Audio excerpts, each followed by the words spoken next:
Suprug nastradale Nikoline rekao je da će sahrana supruge biti sutra sa početkom u 12 časova na lokalnom groblju.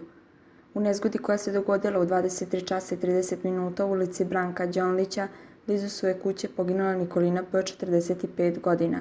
Do nezgode je došlo kada se nesrećna žena vraćala sa posla. Dragan, suprug nastradale Nikoline, jedva je smogao snage da kaže par reči. Idem sada po nju u Šabac da donesem njeno telo. Sutra će biti sahrana u 12 časova na Bogatićkoj kapeli. Otkad smo saznali za tragediju, deca i ja ne znamo za sebe, rekao je Dragan. Komšije nastradale Nikoline za nju imaju samo lepe reči.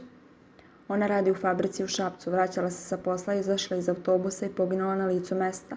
Na mestu gde je nastradala, kod veterinarske stanice, u poslednjih 10 godina na tom mestu nastradalo je njih 6-7. Ona ima 2 dece iz prvog braka, a sa sadašnjim mužem 1. Uviđaj na mestu nesreće obavljali su pripadnici policije i dežurni javni tužilac.